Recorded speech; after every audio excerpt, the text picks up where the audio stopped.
T-minus 3, 2, 1, 0.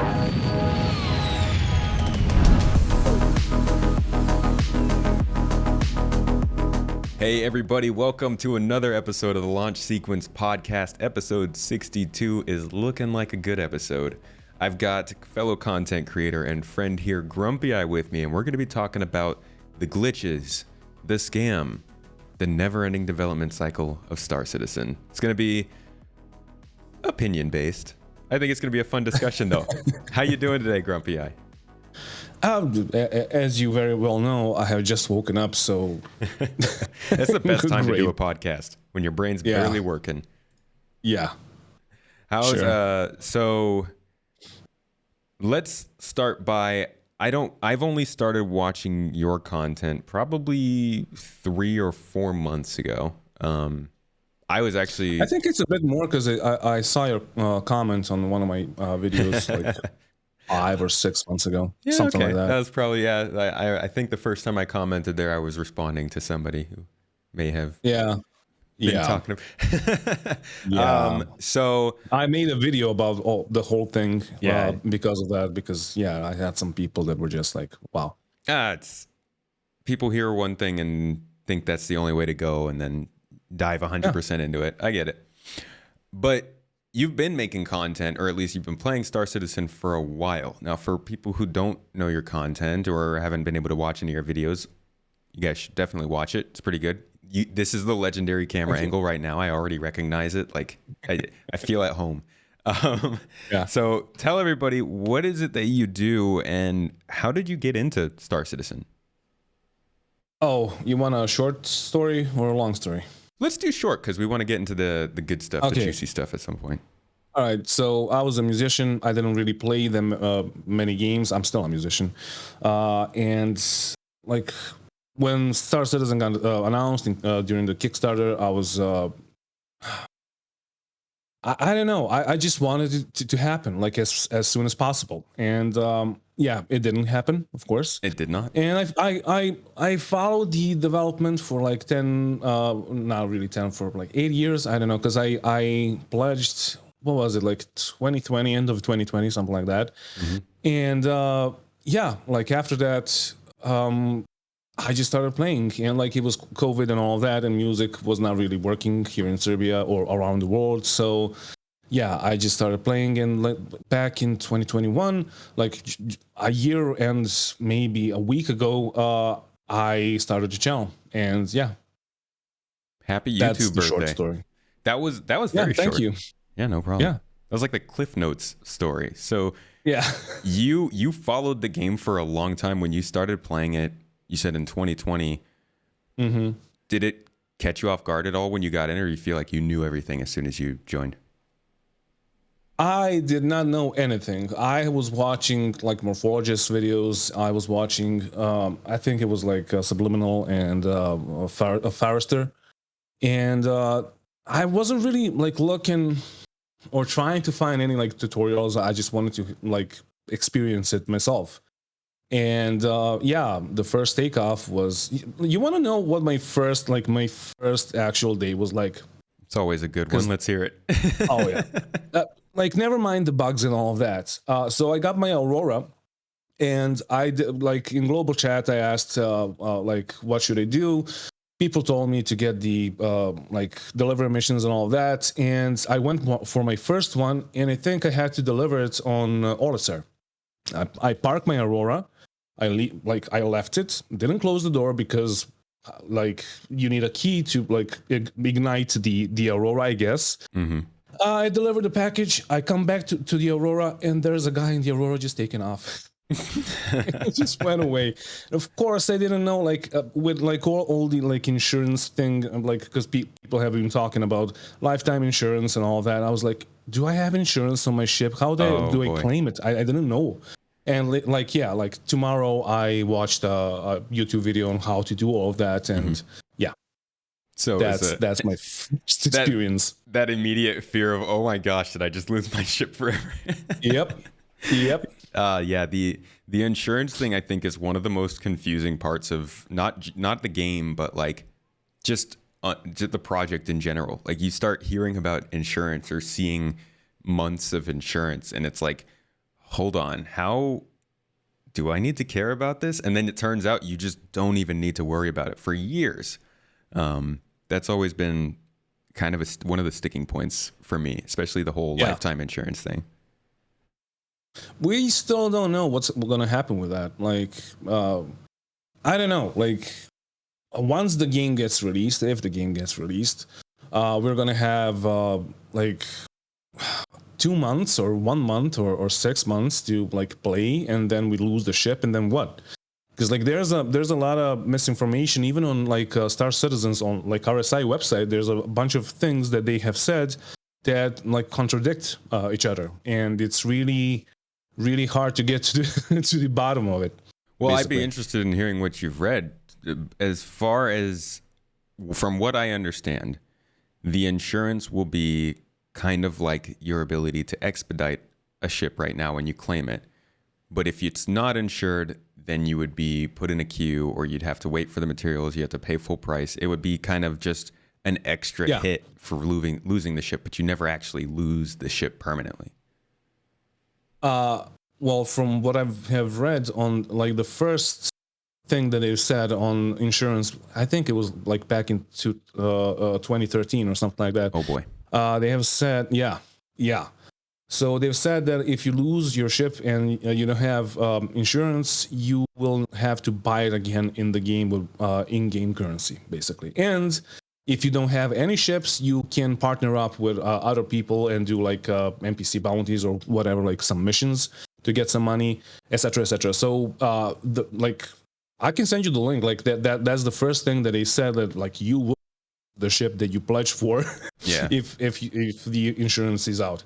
I guess that the insurance is gonna, like, you will be able to pay for it in the game itself. But you gotta understand, like, people need to understand that you're gonna have a lot of ships, and even if the price for the insurance is low, it's gonna like end up costing a lot. It's gonna be like a gold sink, basically. Yeah. Because like you will have to have, like, if you have a Gladius in Stanton, that doesn't mean that you have Gladius in Pyro.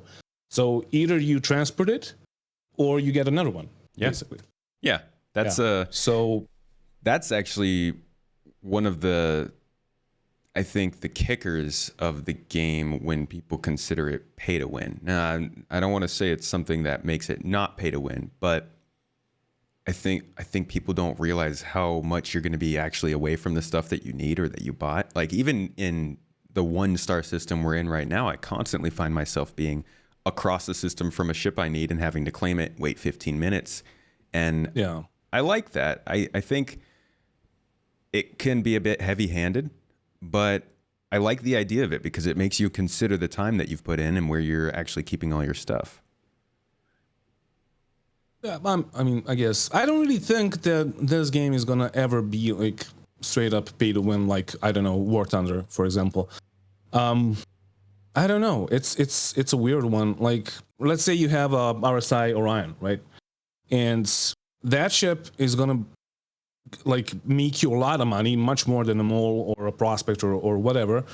But it also needs a bunch of people to like operate on the ships for the ship to work. And when you split all the income, you're still gonna get basically the same amount of money, I guess. Could be something like that, yeah. That's at least what I hope that they will do in the end with like capital ships and all that. Yeah. The prices of the fuel that you're paying for, the hangars that you're, I guess with an Orion, the docking fees at the system, the salaries for all those people, the food you have to buy.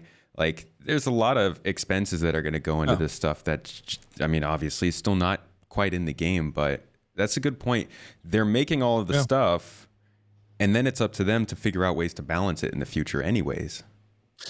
I mean, we have the mole, and it has 96 SUs, and we have a prospector. It has 32 SUs, and the mole is basically 3 prospectors, and it's operated by like 3 or 4 people. So that's basically just getting like three prospectors instead of a mole, but you have one ship that you bought for the org, and that's another thing that like is really annoying because we know nothing about that. Like, are we gonna have like accounts that are tied to the org? Can we, like, as an org, buy a bunch of ships and just have it for anybody that's in the org that's like higher rank, so they can just pull it out and stuff like that? Yeah, I think actually they have spoken about that when it comes to organizations. I don't remember exactly what, but things like having org taxes to allow for the org to generate money as everybody's doing missions, and then have a pool of money that can be used to buy other stuff for the org, has definitely, it's been mentioned. Who knows really where it is in terms of planning or the priority or stuff. But yeah, that's another good point. There's a lot of stuff to consider when it comes to the ships and like how worth it they'll actually be. You don't want to be the person who jumps into the game knowing nobody and grabs an Idris, because when are you ever going to be able to fly it? I mean, you will fly it, but it's going to be an empty boat, basically. That's right. it. Yeah, oh gosh, you're going to get rocked so quickly. Mm-hmm. So let's jump into the present. Alpha 3.17.2 either is or has just come out. We're filming this on Thursday and it's supposed to come out today. So it is right around the corner. It's probably out already. But the lead up to 3.17.2 and really the last, I want to say 3 to 4 months, because this game has been getting a ton of coverage the last few months. A lot of the discussion surrounding it has been about the glitches, how they are persistent. The game is very buggy. It's been 10 years. Why is it still so buggy? How have the glitches been treating you recent? how have they been for you recently compared to, say, when you jumped in? Well, like I haven't played 3.17.1 almost at all. I played it for a week and I gave up. So I guess that's the answer to that question. Okay, pretty bad. Yeah, pretty bad. Like, you have the inventory system, but it doesn't work. And it's like one of the main things why you would want to play 3.17.1, because like looting mechanics and all of that, and it just doesn't work. And it's so frustrating that I just like, I was just playing Overwatch and other games, so I don't like lose my mind, and making videos on concept ships because I had no content in the game itself, because I just couldn't like bother playing it at all. So yeah. The inventory bugs have been really frustrating. Oh yeah. When it came back in, do you remember when they first added it and it was just like basically you couldn't use it? Well, that was, what do you mean? 3.17.1 or no, back in the first iteration of 3.15? Yeah. So here's here's a funny story. So during the PTU, when they added the inventory, do you know that like prompt that you get when you drop a lot of things on the floor and it says area too cluttered? Yeah, God, yeah. I hate that. That's because of me. So what I did with my friends is like I went to elevators and I dropped like 300 backpacks inside of the elevators, so they would like start colliding with each other, and the servers just couldn't handle them, and the servers were just crashing, and you can like single-handedly crash a server by just doing that. So yeah, I've did like an issue council report a couple of times, and in the end they saw it and they fixed it, and it's better now. But like this game has like whatever they release, there's always like an oversight. There's always something that they forgot about, and they like, for example, gurneys and all of that. Like, of course, people are gonna block entrances or exits from the hospital. Like, people are just gonna troll each other. So yeah, there's a lot of the bugs. I think they get a lot of things that pop up. I will agree, there are definitely things that they miss, and I'm just like, y'all, come on now. But I do think that there are plenty of times when they basically just don't care. They're like, hey, we got this feature working. It's a bare minimum. We'll get it in so that we start getting thousands of people testing it, and we'll see what happens. Bare minimum is the problem. Like the inventory system, when we're talking about that, where is the move all button? Where is the shift click, the control click, or whatever? Like, why would you release that without that? I understand that it's like it was made for Squadron 42, and then we just got it for Star Citizen, and you need to code it differently because it's ran on the servers and all of that. But like, still, why would you release it without that? Would you have It's gonna frustrate people. Would you have rather we still didn't have the inventory system yet? And then they released it. I don't, because they talked about those things coming in, improvements, probably, I would guess 318. Oh, yeah. Would you have preferred they just probably. waited from 315 and put it in 318 instead? I honestly would. Yeah. I honestly would. Yeah, because like it's, I don't know, like maybe not. I really don't know. Like the perfect solution would be to release it back in, what was it, 315, but with the move all button. But Yeah. since that Do the couldn't work, happen, please. like yeah, please do. But since that couldn't happen, I guess, yeah, I don't know.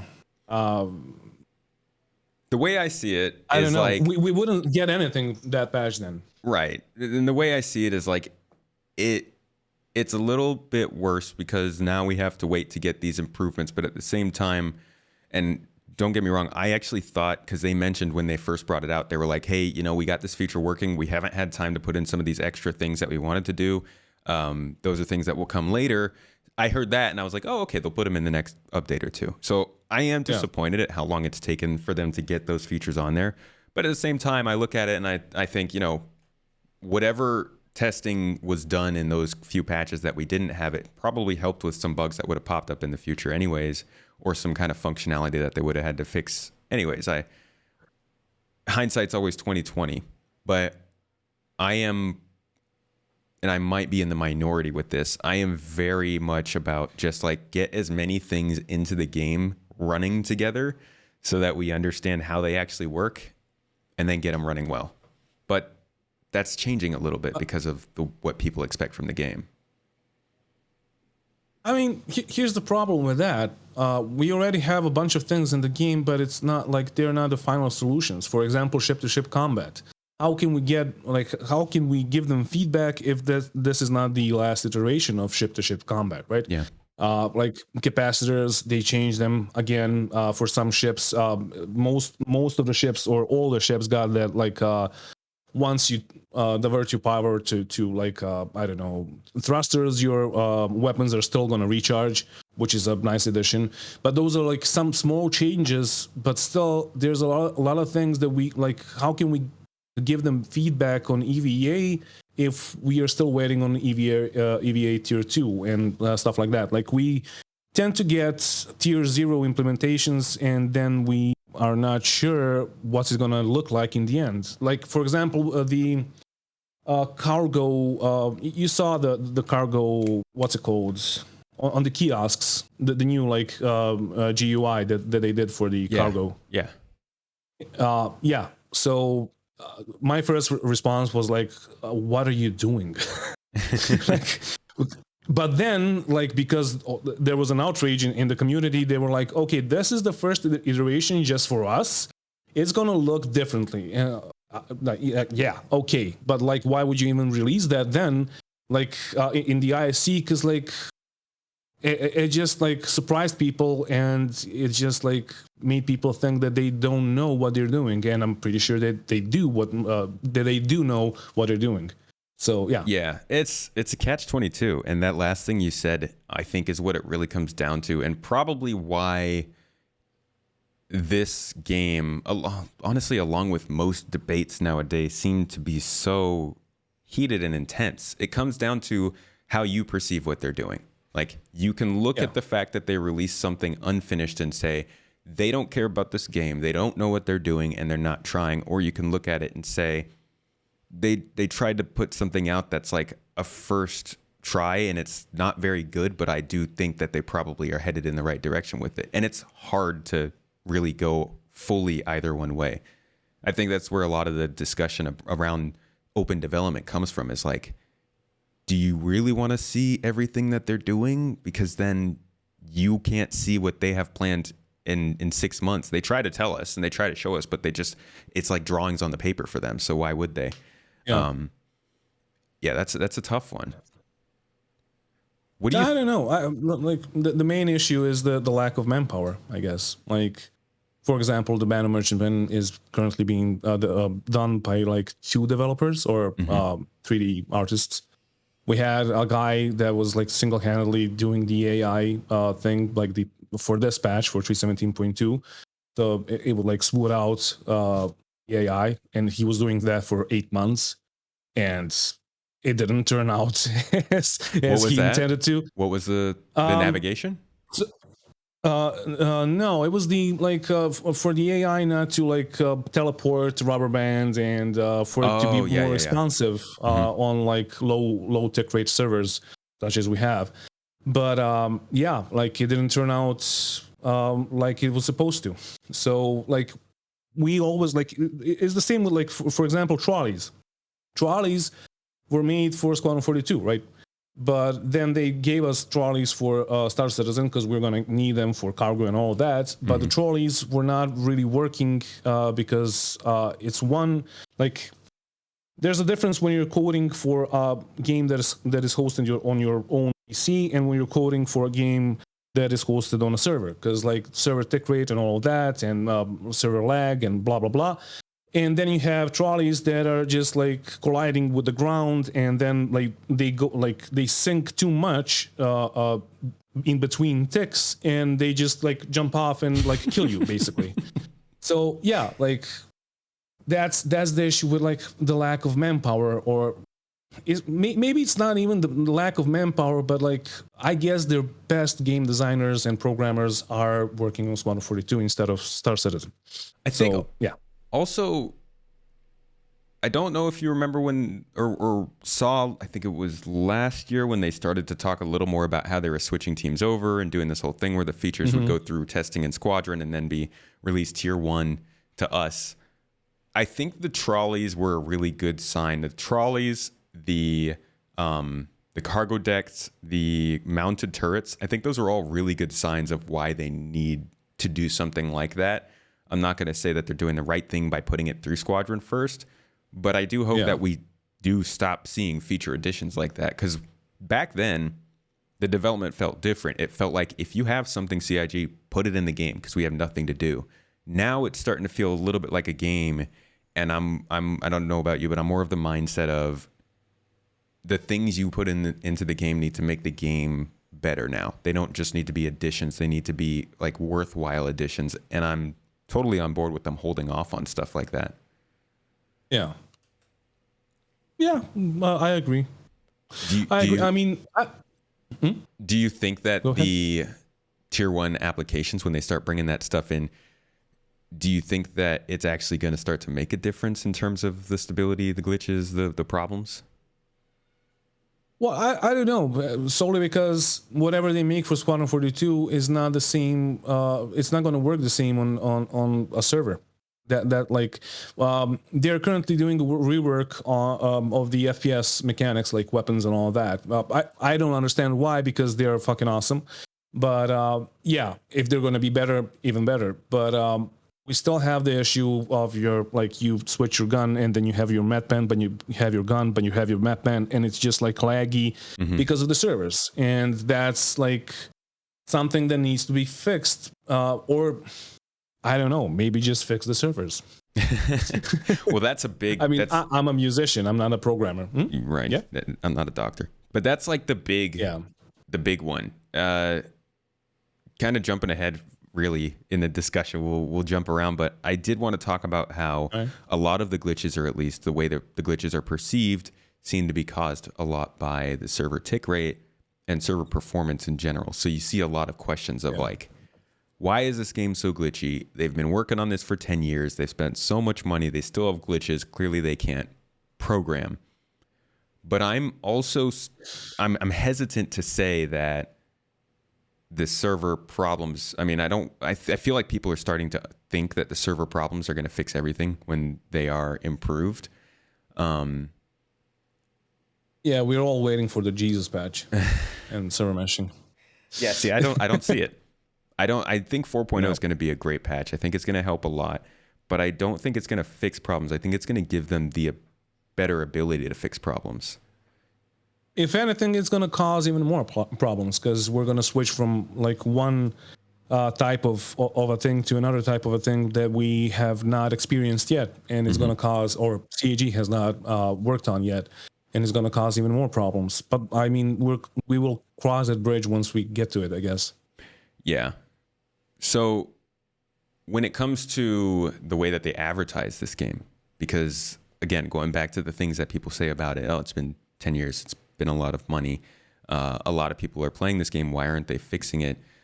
Do you think that there's a little bit of a problem with the way that people come into the game expecting it to be a game, comparing it to Elite Dangerous, No Man's Sky, and they need to kind of scale back their expectations? Or do you think that Star Citizen needs to accept the fact that people are just going to view it like that and start to fix it? Okay, so I was I talked about this on one of my in one of my videos. I was a alpha tester of War Thunder and of Squad. If you played Squad, it's an amazing like realistic arcade shooter, whatever. Yeah. And I've been there during the development, and most of the things that were broken in one patch, they were fixed for the next patch in the alpha stage, not in the beta, but in the alpha stage, because like once they got to the beta, they had like less and less things that they need to fix, and yeah, I don't know, like the bugs in this game are just gonna accumulate if they're just being like neglected. Like I don't know, I saw you almost die in the stream when you exited your ship, and that's been in for like at least 2 years now, because I'm playing Star Citizen for 2 years now, and like why is that not fixed yet? Yeah, that one's it's such a great game breaking issue. That's one of those ones that feels like it comes back for different reasons. Like I remember when one of the reasons you would die just getting out of your ship would be like, I think it was last year, like the whole backpack thing. Running down the ship ramp, the backpack would like collide with the ship ramp or something and just kill you. Yeah. I don't know if you ever experienced that one, but I remember that was one reason that you would die.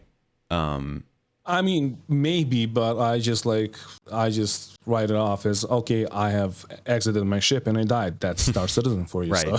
Yeah. And that's what happens a lot. They used to explain that the NPCs coming up on the chair, standing on the chair, it's like they had fixed it and then something else popped up that made it be broken again.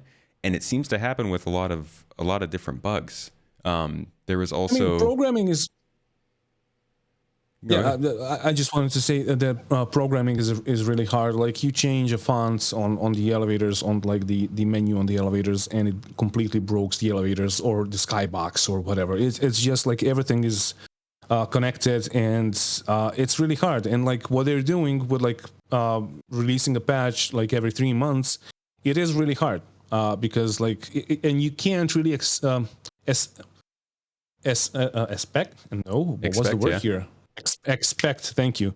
You can't really expect it to be stable, like that stable, if we have like a patch every 3 months. But still, some bugs that are there should not be neglected, and they should be like worked on. I definitely agree. At least my 2 cents. Yeah, there are some bugs that really should get filed down.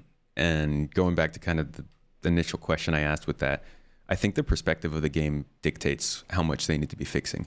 Like I was okay with the bugs running crazy a year ago, but this game is being seen differently by the public now, and I think they have a little bit more of a front they need to show, because they've got good features coming in. They've got interesting plans for the next year, but if the basic bugs are all people talk about, that's going to be an issue long term. If the game is unplayable, like the features are not going to matter at all. Like I can tell you, like from my experience. Once 317.2 dropped, we had like 2 free flies, right? Mm-hmm. And not 0.2, 0.1, whatever. Yeah. And I have had 670-ish referrals that like bought the game through my referral code. Like a month later, I had 628. And that is just me. Yeah. Yeah. So people that tried the game were really frustrated and they just left. Like I didn't play it, and I have a YouTube channel that's like built around the game. So yeah, I don't know. I am. I definitely kind of lean both ways when it comes to the free fly events and the idea that people get so mad that they leave, because I think being in people's head might be more important than if they just hadn't heard about it. Because those same people either will never come back, sure, but if the game is successful, they're going to hear about it at some point and they're going to try it again. If it's not successful, okay, who cares? They'll never hear about it again. But at least in this case, they can try the game now and then see all the discourse surrounding it. It's a scam. They're not doing anything with it. It's never going anywhere. Come back for a free fly a year later and see that something actually changed. Well, sure, but like there's still a big issue with like the word of mouth. Like people are gonna talk about it. Like people that have tried 317.1 during the free flies are gonna talk about it, and they're gonna say like they're gonna laugh at us because we are just freaks because we're playing this game for I am forever a freak. now. And, laugh it up. I mean, yeah, me too. But like. Yeah, like they're gonna tell their friends that it's a garbage game and that they shouldn't try it. So that's a big issue, especially especially when we have a bunch of like big name YouTubers promoting the game right now. But I agree with them. They shouldn't try it now. Those people who would be told that and wouldn't be interested in looking at it themselves shouldn't try it. I tell people by default, don't jump into the game yet. It's going to ruin it for you.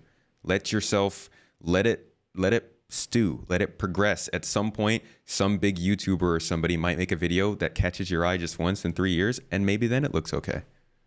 I mean, that's happening right now. Jack Frags and the other guys. Yeah, it is. And a lot of people are getting into it at a time that works for them. Yeah, I mean, I guess. I don't know. I think I just want to agree on one thing. I think like even though I'm grumpy and you're not grumpy. People think that I'm really negative and all that.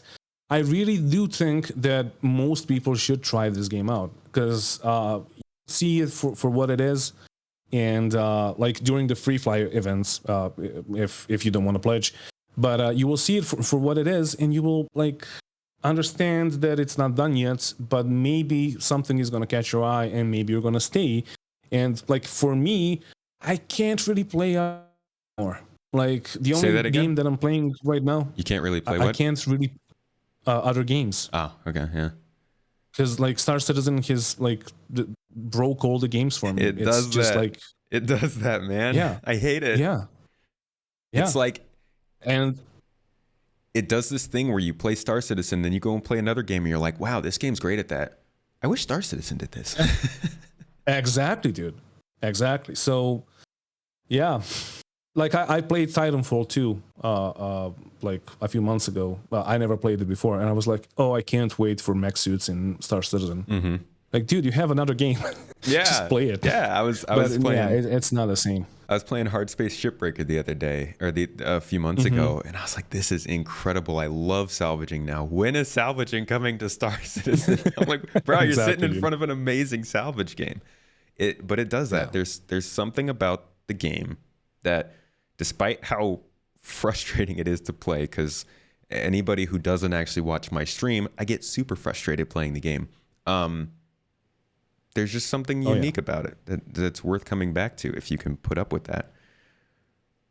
Or maybe we're just masochists and we love pain. Oh yeah, no, that's totally possible. I mean, I get that. I've every game that I've decided to cover in the last few years has caused me some sort of immense pain. Cyberpunk 2077, Halo Infinite. Oh my God. Starfield, even a little bit with the delay. I'm fine with the delay, but like I feel like every game that I've been covering is now being very mean to me. But that's just AAA industry, I guess. That's just what they do now. Yeah. Well, I wanna ask you kind of a mixed bag question. It's a pretty intense question. Do you think that the game's ever going to come out? given the way that these glitches are piling up, or the fact that again, I'm going to keep coming back to this because I see it so much. We're 10 years in and there are still glitches and things going on. Do you feel like this game is headed in a way that it won't come out? Yes, but not because of the glitches. Elaborate. So the glitches are gonna get fixed. The bugs are gonna get fixed, and they're gonna be like ironed out. And not like there's not a program on the world or like a game that has all the bugs ironed out. Like even Overwatch, which is a competitive game, has a bunch of bugs. Still, after like I don't know 7-8 years of it being released and having like a competitive major league gaming things and all that. But yeah, you're gonna have glitches. Basically always, but most of them are going to get like the critical bugs are going to get fixed. Mm-hmm. But I don't think that it's going to ever be like released like they said, I don't know, back in 2014 maybe, because this is a business model and they are running a company, and if they release it and stop selling ships like they said back in I don't know when, what is the company going to do? How are the servers going to run? Like also, we are like 10 years in development, and we are about to get like 2 more systems, and we have 100 and something that are on the waiting line. So yeah, I don't think that it's ever going to come out, to be honest. Okay. Like, yeah, it's going to come out of alpha. It's going to go into beta. Maybe at some point they will call it a release, but they will still add to it, and they will still like develop it and make it larger and fix the bugs and all that. Right. That's kind of how MMOs work, right? They just continue building them after. Exactly. So, Yeah. So when we say release, just so I know we're on the same page, are you referring to when they basically will just be like, hey, no progress gets wiped anymore? You're playing a persistent game now, or are you talking about something more? Well, yeah, but like still, I don't know if they're gonna add more and more stuff down the line, and I'm pretty sure that like we're not gonna, or CAG is not gonna stop at like, okay, we did science and that's the last thing and we're done. No, they're gonna think of something else. They're gonna think of I don't know, a ship that does something completely different. And then they will need to develop that game loop or whatever, and it's probably going to be with beams. But but yeah, like in the end, are you going to do wipes? I mean, maybe, but like, does it really matter? So what would still be a game? Like, what would you define as release for the game? Like, what would be adequate for you if just all things ignored? That's a hard question. That is a hard question. Like, first off, we need server meshing. We need like we need to be able to interact with like more than 50 or 100 players on a server. Secondly, I don't know. Like, we need more systems. We need more missions. We need more mission givers. Homesteads. I'm pretty sure that homesteads are going to be the last thing that they're going to add. You mean our own base building? Yeah, base building. And then maybe we can call it or they can call it a release. Even though by then we may just have like 4 systems or 5 systems. But yeah, I don't know.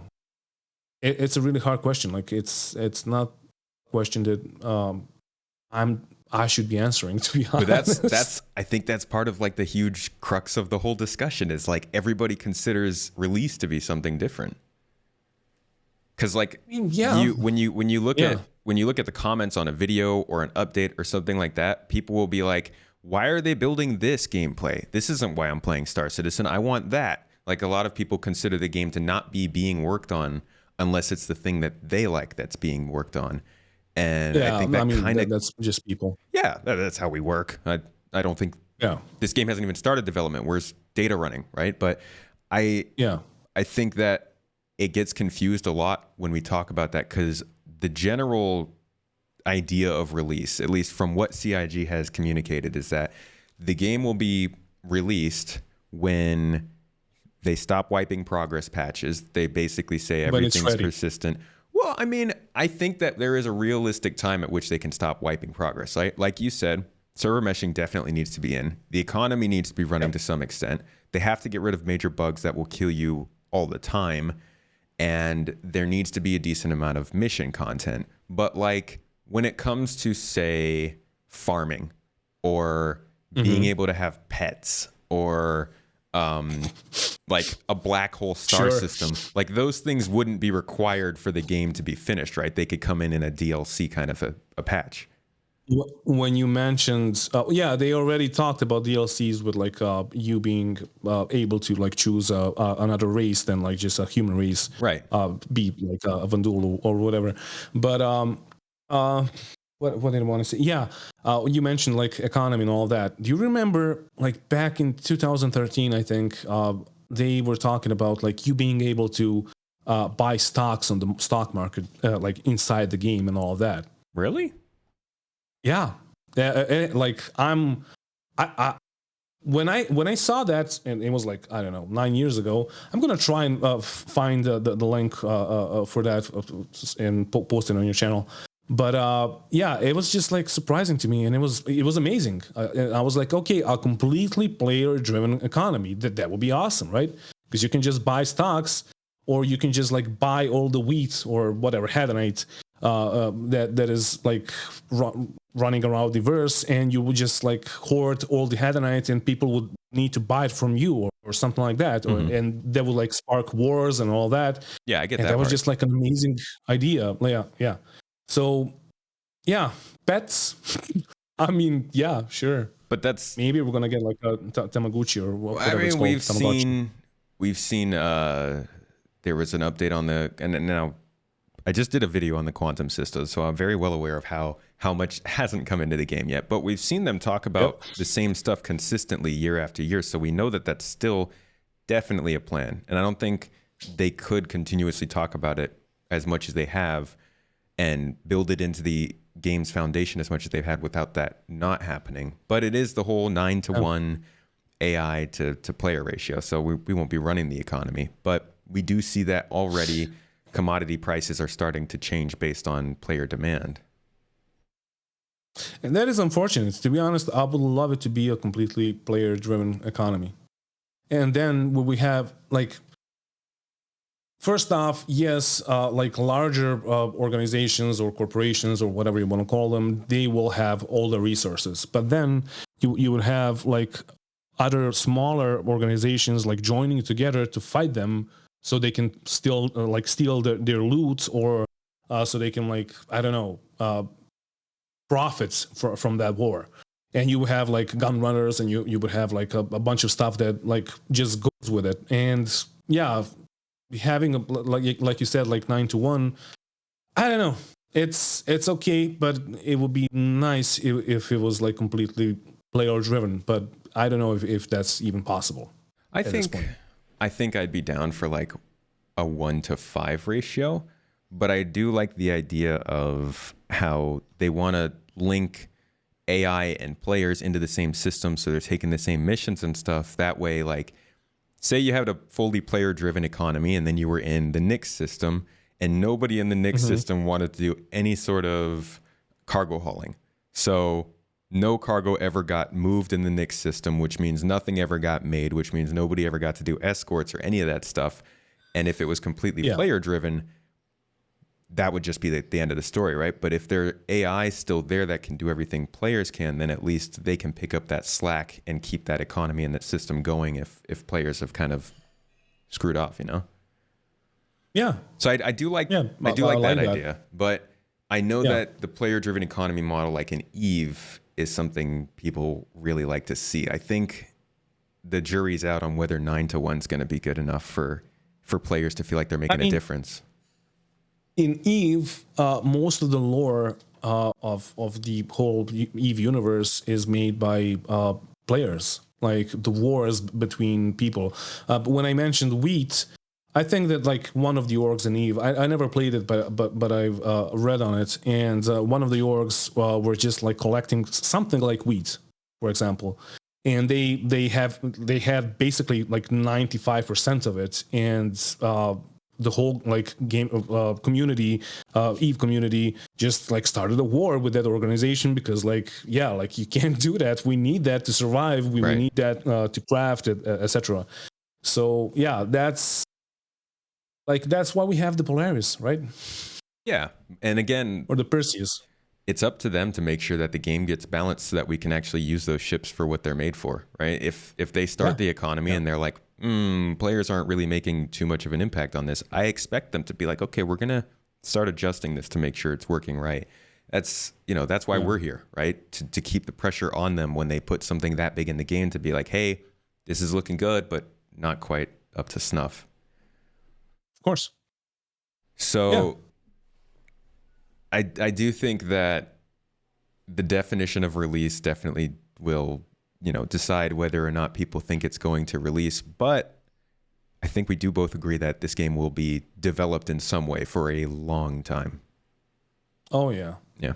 At least like 10 more years, or maybe even 20. Oh, I'm hoping at least 20. I mean, the way I look at this game is like we're at this stage where games are hopefully becoming permanent and semi-permanent. Like something like No Man's Sky, I want to see that story for Star Citizen over decades. I want to see more updates come out that introduce new types of things, because as exciting as the game's going to be, it's still going to have to progress with the rest of the industry. The issue is, and I'm going to say this, I'm not a developer, I'm not a programmer, so I don't really know about these things, but how are the graphics going to work in like 20 years? Like, they're not going to be up to the standard of those games that are going to be released then, or maybe they're going to just update them every year. Like, I don't know. I have been playing Project Reality. That's a mod for Battlefield 2. And I've been playing that like Battlefield 2 from like 2003 or 4 or something like that. Mm-hmm. And it was like, it's the predecessor to Squad. The development team or the mod team that was making Project Reality, they made Squad on Kickstarter. And that game was amazing. It's basically the same as Squad. But those graphics were just like, God damn it! I can't look at this anymore. Right? Then you play like Battlefield 4, and you're like, okay, these are the graphics, but that's not the same. Like, it's still not the same game. I want realism. I want like slow tactical shooter, but set in an environment of like Battlefield 4. Mm-hmm. So yeah, I don't know. That's the only issue with like games that like maybe we are at the engine limitations when it comes to the graphics. Maybe we're not. I have no idea. But if it stays in development, and if they like keep on developing even on that side, like graphics wise, if they keep on updating the graphics, then I can see it like run for like 20-30 years. Well, yeah, I mean, they're building a big freaking company. I really do hope, and I think, I'm not a fly on the wall in there. I don't know the internals of how they work, but looking at the way that, and this goes towards some of that, not all of it, but some of that 10-year development we've seen so far, the way that they've ripped this game engine apart and built it from the ground up with their own company's DNA in it, I hope gives them the power to continue to build on it throughout those years and keep improving the graphics, like you said. Because I mean, the game that we have now compared to what they pitched us in 2013, that looks awful. It looks terrible. Like all the way up until 2016, the game looked absolutely terrible. And like the way I see it from what I've been hearing from like some of the rendering engineers is like lighting is going to be a big part of making games look better over the next 10 years. And that's kind of what they're building into their Gen 12, their stuff to hopefully help keep them afloat. I just did a video. Is going to be released in an hour. Okay. on Squadron 42, and I used the footage on Squadron 42, like the 1 hour gameplay footage from like 2018. Yeah. And it looks so bad compared to what we have right now in Star Citizen. It's terrible. You know, it is like completely like. You know what's funny? You look at it and you're like, what is this? This is a game from like 2000s. I still look at that and I think it looks great. So, Really? I mean, I'm God, easily okay. impressed. Yeah, I don't think the faces and stuff look good, but specifically more the space stuff, the gas clouds, the little rocks they flew in between, the planets, all that stuff I think looks really nice. And yeah, for sure. Just the overall vibe I think still stands up. But, you know, I agree with you. Like, the game does look better than it did back then. And I think they'll continue to make it look better. It's just a matter of whether they can keep up. And to be honest, with a game like Star Citizen, I don't think they need to keep up. I don't think they need the best graphics. They just need something good enough, because the gameplay is what's going to sell Star Citizen. Yeah, but still, if you want it to be like running for like 20 years, there's going to be like new generations of players that want to play this game, and they will not play it if it's not up to the standards of what we have. Like Project Reality, I've seen it flourish. I've seen it die out and have like maybe 2,000 players spread across all the servers.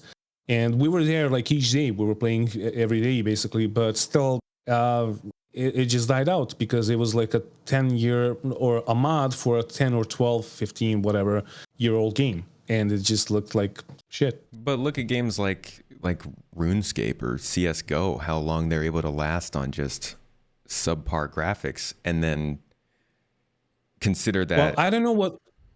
I never played RuneScape. I don't even know what it is. But CSGO, like it's the same with like Overwatch. It's made to look like that, and it's better for it to look like that. If it looked like Battlefield, whatever, 20, whatever the last one is, you wouldn't really see like player models. Like that's the issue with like newer games that like have great graphics. You can't really differentiate a guy from the background because it's all so realistic that you can't really see him. And in CSGO, that being a competitive game, it's really it's important to see the guy that's like running around or hiding in a shadow or whatever.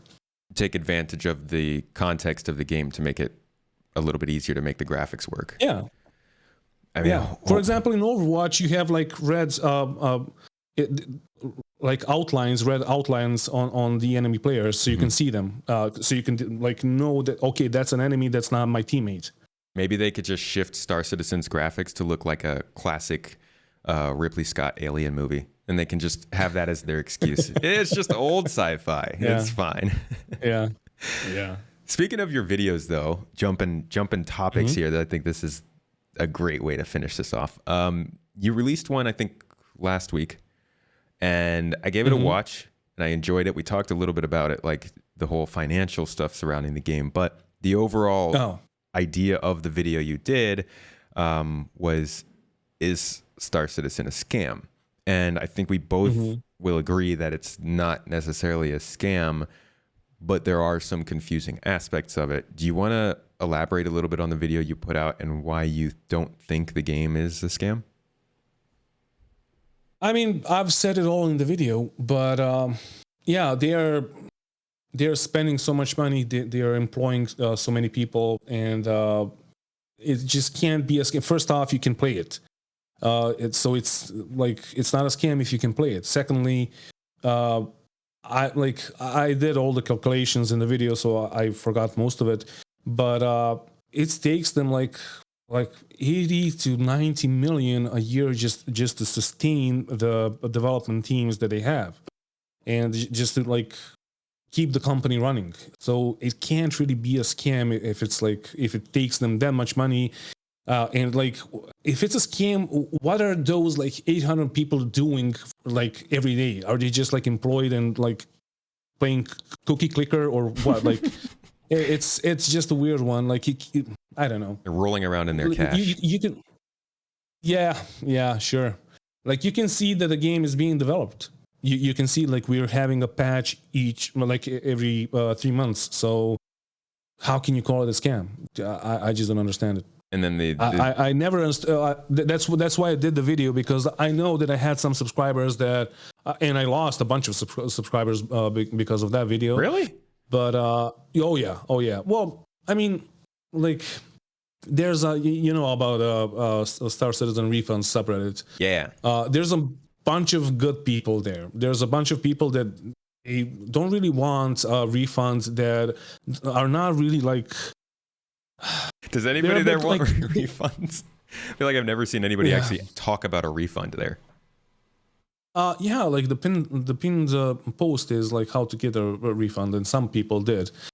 But there are some like open-minded people that just want to see like both perspectives, and most of them subscribe to my channel. But also, I had some of them that were just like, no, this game is a scam, and Grumpy is gonna expose them. No, I want Star Citizen to succeed, and that's it. I do talk about. Because that's like my approach. Everybody has their own approaches in YouTube and in content creation, but my approach is to like criticize on the things and like give them an applause every time they do a good thing. But like if they do more bad things than good things, I mostly criticize. Right. And then people see me as they perceive me as a negative person, or that I'm whining all the time or whatever. But yeah, I had a bunch of people unsubscribe because I told them that it's not a scam. I showed them in the video how it's not a scam. Like, I didn't even show them the annual reports, like financial reports that CAG has. I showed them how things work in the gaming community, and like. Or not the gaming community, like gaming development community, and how much you need to pay for just to keep things running. But yeah, sounds like you've been compromised. Oh yeah, Get him out of here. Yeah, wow, I'm paid by CAG now. That's a bummer that you got lost subscribers just for that one. I know, it's fine. You gain like you lose 200, you gain like 500. It's fine. Yeah. The way that what you mentioned there about people just kind of like, you say something negative, people think you're all negative. It's really starting to get to be a lot lately. It's like I put out two videos in one weekend, both with kind of the same message but different slants. And on one video I was told that I am far too negative, and then on the other video I was told that I'm a white knight. And I'm like, oh yeah, you guys can't look at one specific thing and then judge a person's entire opinion based on that. And it's gotten to this point where if you talk about Star Citizen and you don't put everything that you think of in one sentence, people just assume that one sentence was all you have to say. Like that's just people. Like I just like when I woke up and when we talked, I checked my community channel, and I have a guy that had some issues in the game, and he just wanted to vent out. And like the next post after that was a guy, okay, this is toxic, I'm leaving, and he left. And I was like, I mean, okay. And then the first guy that was venting asked me like, should I leave? Am I bringing the community channel down? Like, should I just stop posting? And I was like, no, dude, like. He could have had a healthy discussion with you. He could have helped you. He could have, like, I don't know, did anything else, but no, he decided to just leave. And okay, if you're gonna leave, bye. I mean, yeah. It's the same with like YouTube comments. It's really easy to make a YouTube comment and tell the content creator to like. I'm trying not to swear on your channel like I'm swearing on mine. So yeah. People are just like that. It's like every aspect of life. Like I had like in music, I had like people that they were just talking in like our channels. They were just talking about like why they love some kinds of speakers more than the other ones. And then you had people that were responding with like, oh, no, dude, fuck you. You don't know what you're talking about. And then it just sparks a whole like argument. And at some point, somebody gets called a Nazi. and all of that, and it's just like amazing. It's like YouTube comments 101. It happens every day. It happens every day. So yeah, I don't know what to tell you. Like I'm starting to experience that more and more, and I know that you have been experiencing that for a while now. It actually didn't really start until recently, more so like in the last 6 months. Yeah, I think it's just bigger crowds, I guess. I'm not sure, but it oftentimes is in the same conversations as what we've been talking about today. The amount of glitches that are in the game, whether or not they're going to release the game, it's all surrounding those topics, and whether or not you believe in it or not. Yeah, I was about to say that it could be because of the past few patches that were just bad. And on one hand, you have white knights that are going to defend it like till the death, and on the other hand, you have like people that are just like, why are you not seeing the truth? Why are you like? Because it's going to get worse before it gets better, and that's how it is. Mm-hmm. Like, I don't know. And then, as you said, like they judge you by just watching one of your videos. It's like, it's not even that. Like you saw what happened to Morphologist once he posted the video that like Star Citizen in 2022 is not going to be it's not going to see any progress. Basically, yeah. And they ripped him apart because why? Yeah, like he said something that is completely honest and true, and the discussion surrounding the game is intense. People. But that's why I like to do this podcast and just like have a nice, calm environment to talk about this stuff. Getting back to the comments about the scamming and everything, because you said that, hey, they've got this company, it's running, it's keeping these people employed. A lot of people point to that and say that's the scam part. Like they're just running a company and keeping people in the job so that they can have a very easy occupation, I guess, and stuff. I don't know the entire thinking surrounding that idea, but I'm sure you've seen that before. I mean, I have, but I'm not sure what are we talking about right now. Well, what's your view on that? Why is the game not a scam if they're employing 800 people and not finishing the game? I mean, it's a business model.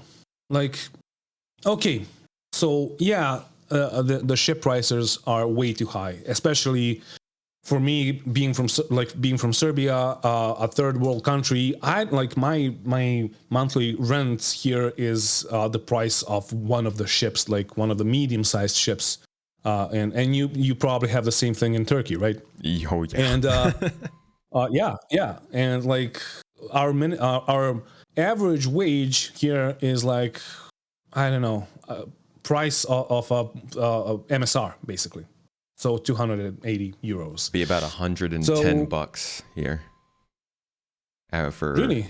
I think that's weekly actually, like $100 per week or so. Yeah, so it'd be probably around like $400 to $500 per month. Okay, 280 euros is like an average wage here. So yeah, like ship prices are way too high, but they are financing the development of Star Citizen. The thing that is a bit scammy, even though it's like they're being honest with it, they're developing Squadron 42 with the money that we're like using, that we're pledging for ships in Star Citizen, which I don't really like. And I made a poll. I think you saw it. I made a poll on YouTube, and I asked, like, there was like, I don't know, almost like 2,000 people that whatever, like, used the poll. What's the word here? Answered. Just filled it out. Answered on the poll. Yeah, whatever. So most people are not really interested that much in like Squadron 42, and most people think that they should stop doing it, and they should concentrate working on Star Citizen. But that could be just an echo chamber. That could be just like my channel. That could be like people that were like-minded. Well, I do too, but still, on the other hand, I don't know.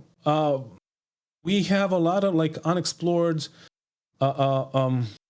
things. Like, for example, there's a bunch of people that would love to play Squadron 42 as a single player game, but once they do that, they will never play Star Citizen after that. And that could be a really good funding model. Once Squadron 42 gets released, it could be a really good funding model for Star Citizen. But then again, they have already announced sequels for Squadron 42, even though the first one is not out. So, yeah. Yeah. Well, I mean, they announced basically 3 games all at once when they were like, they said, I think what they wanted to do Squadron 42, but split it up into 3 games. And then the first episode ended up blowing up to become a full game. I get the annoyance with that, because I mean, it's like you said, they're upfront about it. They tell us, hey, we're working mainly on Squadron, and it's just another catch-22 they put themselves in. They know that Squadron 42 could pay for a pretty big chunk of Star Citizen's development, but they also know that they can't advertise Squadron 42, so they use Star Citizen as their advertising vehicle to raise money for Squadron. But you can't have Squadron without Star Citizen. You can't have Star Citizen without Squadron. They put themselves in that position. But here's the issue with that, and I'm talking about it in the video that's premiering now in like 5 minutes. Once they release it, if it's a hit, and if it's like the biggest game or the game of the year, they will want to milk that cow. If that happens, they will want to milk that cow until it like doesn't give milk anymore. And that will mean that Star Citizen is still going to be like the side project, right? Because they will still have people working on Squadron 42, the sequel, and then the other sequel, and then the 5th or the 6th or whatever. But if it's bad, it's going to be really bad for Star Citizen. But if it's mediocre, it could be still potentially really bad for Star Citizen, because it's just mediocre. And a bunch of people are going to like overanalyze it and be nitpicky, and because it was in development for 10 or more years. And they only saw Star Citizen, and now they have a mediocre game with, I don't know, a bad story or whatever. And it will be really, really bad for Star Citizen development and for CAG. And I really hope that it's going to be amazing. But still, if it's amazing, then they're probably going to just like have all the developers work on the sequels, and we're still going to have a wait time of 18 months for a ship or whatever. So here's what I think. Yeah. And it's a little idealistic, but if the game is good and they end up selling like crazy, and like let's just have a little fun with it. Let's say like they port it over to consoles and it does really well, makes them a ton of money. Wouldn't it be great if they were then saying, hey, you know what? From Squadron 42 sales, we're making enough to fund the development. We're going to cut back on ship sales almost completely. I know that's crazy. It's idealistic, but theoretically, wouldn't that be nice? Let's go to Fantasy Land with me for a second. Come on. Okay. Yeah, sure. No subscriptions. No, you can roll the what's it called? The Beatles Imagine in the background.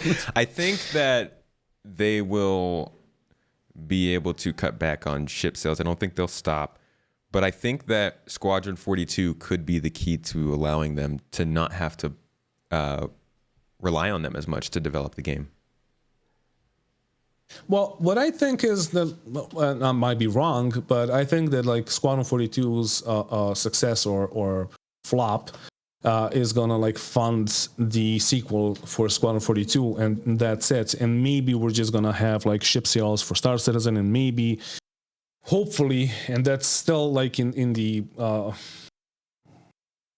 I don't know, imaginary lands, that like maybe they're going to split those teams into like 50% of people working on Star Citizen, 50% of people working on Squadron 42. But that could never happen also. So we really don't know. Well, that's the issue.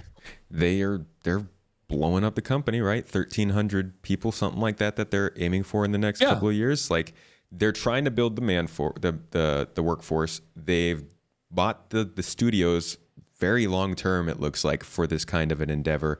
They've built their own game engine, and to be quite honest, building that game engine might have been a good amount of the work. I mean, putting all of that together, the workforce, the studios, the game engine, the workflows, all that might have been a good part of the work that needed to be put into Squadron that might make the sequels a little bit easier to make.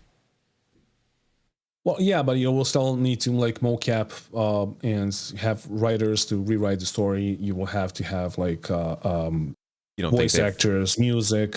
you don't think they've already written a lot of the story? Well, from what I know, they did, but you still need to rewrite it like on the spot or like on a weekly basis for it to like flow as intended. Because like, I guess you never like worked on movies. I have because like music and all that. But I know that like actors tend to like improvise a bit, and then it doesn't work with the next scene, so you need to rewrite it, etc., etc. So yeah, like that, it's still a thing that's going to be developed for some time, and on top of that you will need to have like more and more assets that are going to be different because like how many assets do we really have in Star Citizen right now? Like everything is basically the same. Yeah. And Squadron 42 is not going to be that because like Star Citizen is hosted on a server, and it would just die if it like had all the assets that like Squadron 42 has, for example. And then you will have like other missions in other systems in Squadron 42, and those will need more like new assets. And yeah, like But those systems might have already been made for Star Citizen since they're in the same universe.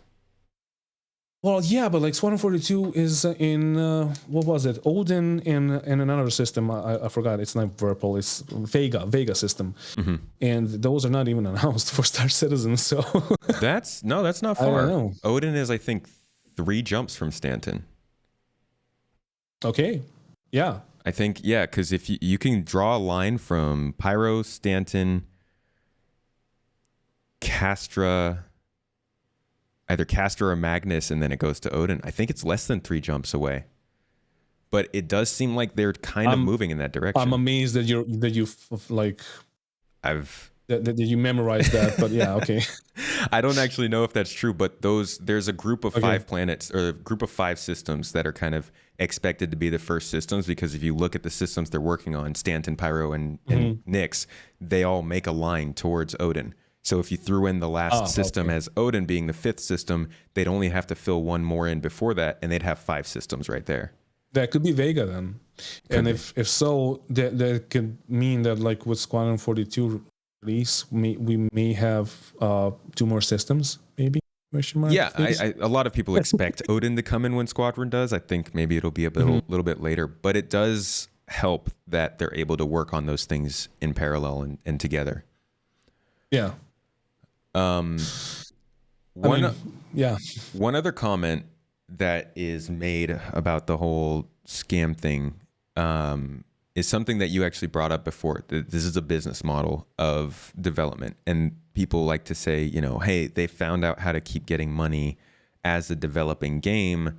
That's basically that's the scam. They'll never finish the game because they make too much money with it unfinished. What are your thoughts on that statement? That's not a scam, though. It's not a scam. It's just a business model. It's like, I don't know. It's like saying that, like, I don't know, BMW is a scam company because they're putting out cars every fucking year.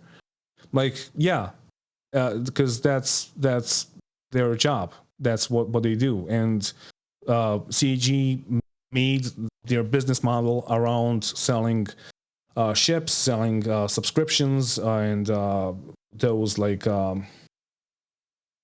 whatever, like subscriber flares and all of that. So yeah, it's just like how the game is funded, and that's fine. The problem is that they don't have a publisher that would say, okay guys, like enough is enough, you need to release this now because you said it. But yeah, it's that's the only issue, because they don't have like quality control, and they don't have someone on like above them to control them and tell them, yeah, this is not good, or tell them, yeah, you got to do this now because you said so. Yeah. But other than that, I don't see it as a scam. Like, yeah, they're selling ships. You don't need to buy it. Like, even Sandy Roberts said that, like, don't buy the ships. Like, just get just play the game. like starter package, and that's it. Just play the game. Yeah. Because as you know, obviously we all see it as buying ships, but like their official stance is, hey, you're not buying a ship. You're funding the game. We're giving you a ship in reward. That's obviously very much a CIG line. But at the end of the day, like you said, you don't have to buy the ship. You can just earn it in game or ignore the ship. But if anybody ever is like, hey, I want this game to succeed, what should I do? I just be like, buy a ship, because that's putting more money in. I mean, it's really rare for people to like operate like that. Like, what percentage of players actually gave them more money for ships that they don't really want, but they just wanted to support the game? Like, come on, it's like maybe 10%. Yeah, I think it's a small percentage, but I do think it's a large amount of money. Yeah, most people buy the ships because they don't like, they want to have those ships once the wipes come, and that's it. Like, they want those ships as starter ships instead of an Aurora or a Mustang, which, by the way, are amazing at dogfighting. Like, the Mustang, god damn it, dude! Like, it's almost like on the level of a Gladius, basically. I mean, that's how you should learn, is in those ships. Makes it a lot easier when you get better. Yeah. Oh yeah. And like, once you have all the ships, since there's no end game in this game, and I guess that there will like never be an end game, what is there to do? Like, some people are going to grind for ships, and the other people are just going to have all the ships, and why would they play it? Like, I have a friend, a really good friend, and he has invested like 25K into the game. Oh my! And oh yeah. Well, he's a collector. Ooh. Yeah, that's how he sees do what himself. you do. Everybody's got their high spending hobbies. It's just a chunk of change. Yeah. Oh yeah. It's like a car and a half, or a few cars. But so he is very critical of the game, but still he actually wanted to support, and he, being a collector, he wanted to have all those like little toys and the skins and all of that, and he basically has all of it. But yeah, I forgot what I wanted to say with this. Well, you were saying that everybody would have every ship. What would they do after that? Oh yeah. He has all the ships. He doesn't even fucking fly them. He has like Furples. He has Toby. I made him install Toby because like he had it, but he didn't use it. He's a really good guy. Like, we're running an org together, and like, he wants to play. He loves playing Star Citizen. He loves the game, but like. Yeah, Grumpy, could you fly this time? And every time it's like that. Could you fly? Could you, like, because like he doesn't want to be bothered. Yeah, he's the rich guy who owns the ships. Now he needs his captains to fly him around. But that's where the fun comes in. Basically. After you own all the ships, you find the people to crew it and make you money while you can go do the things that you find fun. Although mostly they're just my ships because he doesn't like bother upgrading his components. So sounds like me. Yeah. But at the end of the day, there are a lot of signs that this game, I think, has been a little mismanaged at times, and is in a place where it suffers from problems that don't doom it, but definitely draw criticism. But from my definition of release, no more wipes, a persistent actual play space for people, I definitely see this game releasing. I don't think the glitches are going to cause them to not be able to do it. I don't think that they're going to never stop doing the wipes just because they make so much money like this. I think they have other ways of making money, cosmetics, Squadron 42, things like that. But I wanted to have a good talk about whether this game is coming out, because... Go ahead. They said that they will sell DLCs. They said that they will probably do still, like, after release, that they will do concept ships, but they wouldn't like sell the ships that they sold before. Right. And I hope that the concept ships they sell aren't time limited in game. I'm hoping that they sell you a concept ship. They say, hey, you can buy this in 6 months. You'll be able to fly it, but everybody else also gets access at that 6 months. I'd be fine with that, because that's kind of like, me too. I mean, that makes sense. and then also maybe packaging and skins and all that kind of stuff. I could see that as a way of making the money. So I'm not in a panic at the idea that they make too much money now and they wouldn't release. But I do see the development going on past that quote unquote release. But you feel confident that the game will release at some point? Or no, you were saying that you don't think it will. Yeah, but like it doesn't matter. We're still playing it right now, and we're gonna play it in 10 years, and we're gonna play it maybe in 20 years. I mean, I'm gonna be 55. I'm probably be playing Retirement games. game. But I don't know. Like, it doesn't really matter if it ever gets released. That's the question. That's like, whenever somebody says that, yeah, this is never gonna get released. Like, why is that important? You can play it right now. Like, it's a lot of fun now. You can play it now for like a month, and then you like probably done all the game loops, and then like you either stop playing and wait for another patch, or you I don't know, get an org and play with friends and have fun with them, and it's a really good game for that. But does it need to be released? Like, it doesn't. It really doesn't. Like, we can go into a beta, we can go into like a gamma or a Charlie or whatever the next thing is, but like, it doesn't really matter. Whatever it's called, it's still a game that is like fun, and you can still play it, and that's it. Like, doesn't need to be released. It all comes down to how you view it. It really does. Because I mean, I agree with you, but I know that a lot of people. For me, it is already released. We can play it. It is already released. Like, I know that like Space Engineers, for example, a game that I love, it was released like, I don't know, 3 years ago. I have played it like 7 years ago, but it was officially released like 3 or 4 years ago.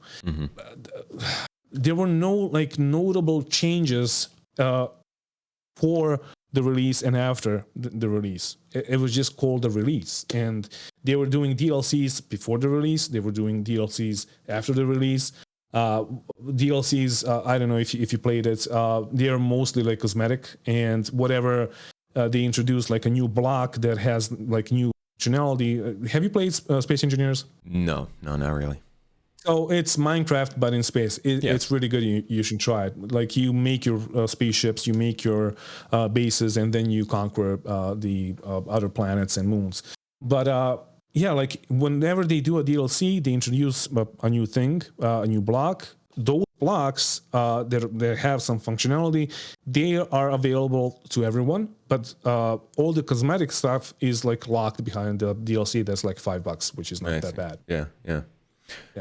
Well, yeah, I mean, Star Citizen's going to have their options. I think as long as they're making forward progress and they're fixing issues and still hitting those major pillars, the economy system, server meshing, the profession, stuff like that, I think they're doing okay. Yeah.